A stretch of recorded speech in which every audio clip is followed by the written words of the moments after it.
कैसे होगा। तो हनुमान जी ने जो रूप दिखाया और कहा माता अभी आप जानती नहीं हो, हजारों रावण मिलकर के मेरा सामना नहीं कर सकते हैं। शिला विश्चत्रहर्ता, जब मैं शिलाओं से, पहाड़ों से, वृक्षों से प्रहार करूंगा तो लंका ये सागर में बहा दूंगा, इसका पता नहीं चलेगा। उस समय जो हनुमान जी को क्रोध था, मैं गुरु जी की दृष्टि में देख रहा था, गुरु जी के नेत्र लाल हो गए। देखो गुरुदेव जो होते हैं वो साक्षात ब्रह्म के स्वरूप होते हैं। ब्रह्म हमारे बीच में 3 स्वरूपों में होता है, एक निराकार ब्रह्म, निराकार ब्रह्म और निराकार नारायणाकार। इसमें जो निराकार ब्रह्म है वो गंगा जी के रूप में है, जल के रूप में निराकार। और निराकार जिसका कोई आकार ही नहीं है वो निरंकार है, निराकार है। लेकिन जो निराकार ब्रह्म है नर की आकृति में, वो गुरुदेव के रूप में है। निराकार जो है वो नर की आकृति, वो गुरुदेव के रूप में है।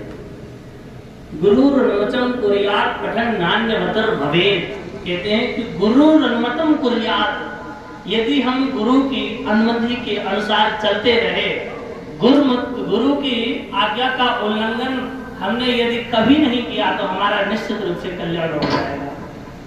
इसका उदाहरण आपको एक सुनाऊं।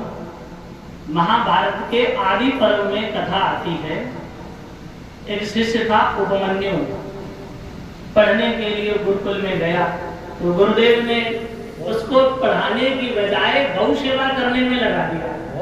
गौ की सेवा करो। गौ सेवा करता रहा, उससे कुछ अपराध बन गया तो गुरुदेव तो परीक्षा ले रहे थे, उसका भोजन बंद करा दिया। भिक्षा लेकर के आता था, गुरुदेव को देता, परंतु उसमें से भिक्षा स्वयं ग्रहण नहीं करता। फिर उसके बाद गुरुदेव ने पूछा कि भाई तुम खाते क्या हो? तो कहा गुरुदेव मैं जब गाय चराने जाता हूँ तो वो दोहन कर लेता हूँ, दूध पी लेता हूँ गाय का। गलत करते हो, ऐसा नहीं करना चाहिए तुमको। दूध भी पीना बंद कर दिया। कई दिन बीत गए, बेचारा भूखा प्यासा।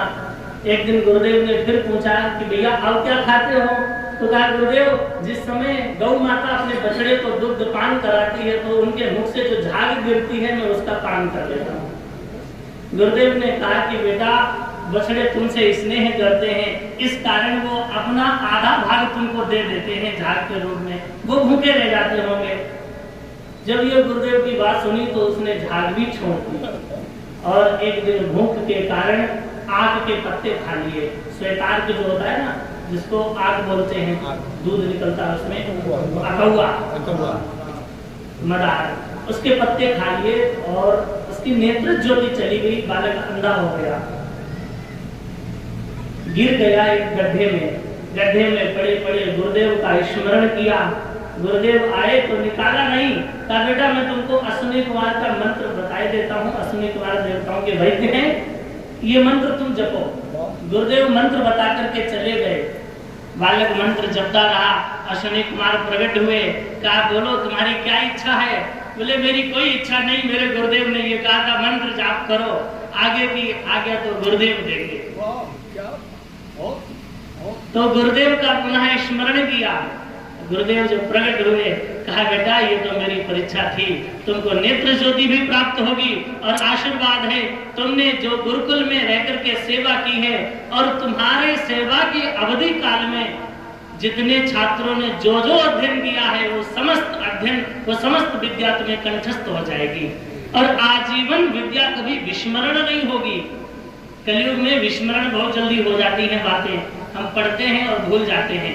कुछ लोग तो ऐसे होते हैं कि रामायण पढ़ते जा रहे हैं और पीछे से भूलते जा रहे हैं क्योंकि याद ही नहीं रहता है। बेटा हम तुमको आशीर्वाद देते हैं कि तुम कभी नहीं भूलोगे, जब जब इस विद्या का स्मरण करोगे ये विद्या हमेशा तुम्हारे स्मरण में आ जाएगी। इसी तरह एक स्वामी अग्रदास जी महाराज का शिष्य नाभादास हुआ।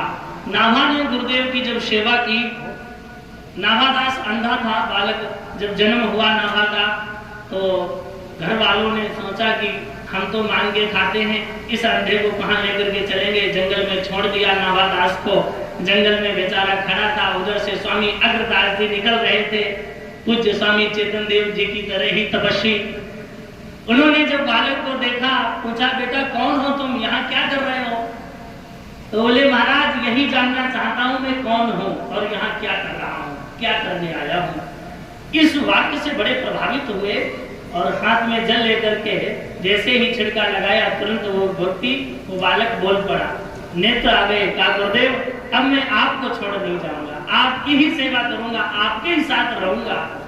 और संत की सेवा आरंभ कर दी। संत सेवा से, गुरु सेवा से उसको ऐसी दृष्टि प्राप्त हो गई कि मन से गुरुदेव क्या सोचते हैं वो जान लेता था।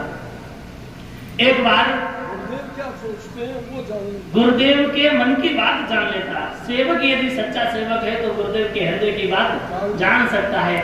अभी नवरात्रि में कथा चल रही थी, कुछ गुरु जी ने इस प्रसंग को स्मरण दिलाया तो मैं बता देता हूँ।